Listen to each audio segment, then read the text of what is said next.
Continuamos con Noticias Globovisión Internacionales. Le damos la bienvenida a Robert Valencia, analista internacional que nos acompaña desde Nueva York para analizar toda esta acusación que vuelve ahora a Donald Trump. Buenos días, Robert. Buenos días a ustedes. Muchísimas gracias por la invitación. Robert, ¿qué podemos definir acerca de lo que está sucediendo? Hay 37 cargos, pero para aclarar, hay 7 cargos federales que se incluyen en esto. ¿Cómo es el peso de estas acusaciones que se enfrenta Donald Trump ahora, que se habla de que podría estar incluso hasta 20 años en prisión según las acusaciones o los cargos?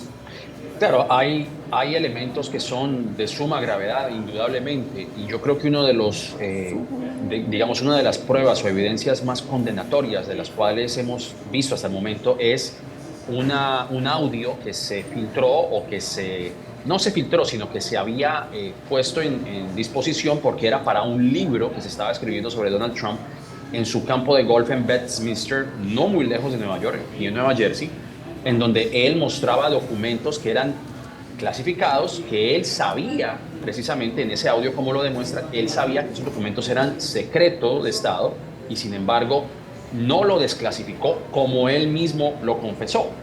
Eso creo que es una de las gravedades de los 37 cargos, y hay que señalar que de esos 37 son cada documento importante que se registró. De las 100 cajas que se habían encontrado, de los 100 documentos que se encontraron en Mar-a-Lago, los más graves están contenidos en esos 37 cargos. Y obviamente dentro de esos cargos está una violación a la ley de espionaje, y hay que aclarar que no es que Donald Trump haya cometido algún tipo de espionaje a favor de otro gobierno, sino que no quiso colaborar con la justicia. De hecho, cuando a él le llegó un comparendo del Departamento de Justicia, él dijo, sí, yo entregué todos los documentos, pero en realidad habían otros documentos guardados por sus abogados y no entregó toda la documentación que se le había solicitado. Entonces, a raíz de eso, dentro de esos cargos incluye obstrucción de justicia y una forma deliberada de mantener esos documentos en su residencia privada. Según incluso lo que ha dicho el que fue en aquel entonces su exfiscal general, William Barr, pues la evidencia, por lo menos los cargos que se le están formulando, son lo suficientemente condenatorios. Pero vamos a ver qué decide este gran jurado que ya en este momento que se realizará su comparecencia en Miami, tendrá que analizar unánimemente si Donald Trump es culpable o no. Robert, y a esto se ve envuelto también Donald Trump con respecto a otras 4 investigaciones. Está el caso de Stormy Daniels, por ejemplo, está el caso del asalto al Congreso, también el fraude fiscal y financiero y las elecciones en Georgia. ¿Se esperaba que el caso del asalto al Congreso o, por ejemplo, este que estamos revisando en este momento con respecto a los documentos clasificados fuesen los que se desarrollaran y llevaran a una acusación formal contra Donald Trump? Pero ¿qué pasa más allá de estas 4 investigaciones? Hemos visto que Donald Trump es una figura polémica y ha sabido salir de ciertas polémicas y ciertos casos, pero este es de otro nivel. Sí, y yo creo que ahí tú señalas un punto bastante importante. Yo creo que simplemente con que se le condene, por ejemplo, vamos a suponer que el veredicto en los 4 casos, él salga culpable. Aquí el sistema estadounidense le da la oportunidad al presidente Donald Trump o al expresidente Donald Trump de apelar esas decisiones e incluso de llevarla a otros estrados, a otros circuitos judiciales, al grado que incluso podría llegar a la Corte Suprema en determinar si es exonerado o no. En pocas palabras, ya el proceso ha sido dilatado. Yo creo que esa ha sido también una de las críticas que se le han hecho al proceso judicial. Sin embargo, en el caso del consejero especial Jack Smith, es una persona que no tiene ningún tipo de afiliación política, que está cumpliendo con su labor y ellos tienen el derecho de tomarse el tiempo necesario precisamente para presentar una prueba contundente. Entonces, supongamos que la decisión ya se tomó, esto podría dilatarse aún más, incluso muchísimo después de las elecciones del 2024. Y de alguna manera eso es lo que va a tratar de hacer Donald Trump, de ganar tiempo, de que se dilate el proceso para él continuar en su carrera por la Casa Blanca. Y yo te hago una revelación que es bastante importante y que la escuchamos en la mañana de hoy aquí en Estados Unidos. A pesar de todos estos procesos y este entramado que ha realizado Donald Trump desde su residencia en Mar-a-Lago sigue teniendo un efecto teflón dentro de los republicanos. Y las encuestas, las 4 principales encuestadoras, han señalado que la diferencia entre su rival cercano, que es Ron DeSantis, gobernador de la Florida, y a comparación del resto de la baraja de candidatos que ya están sobre la mesa dentro del Partido Republicano, les lleva una ventaja del 33%. Es decir, que Donald Trump dentro del electorado republicano tiene una popularidad del 60% a comparación de Ron DeSantis, que también es otro de estas figuras importantes dentro de ese partido, no le llega ni a la mitad.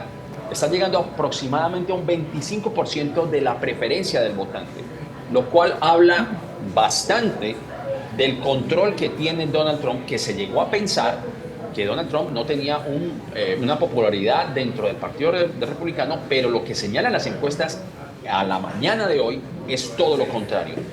Aumenta su popularidad y posiblemente, así cuando nos acerquemos a las primarias republicanas, ahora en el verano, pues parece que será el que se llevará la nominación para entrar a las primarias, a las generales el próximo año, cuando se enfrente posiblemente a Joe Biden.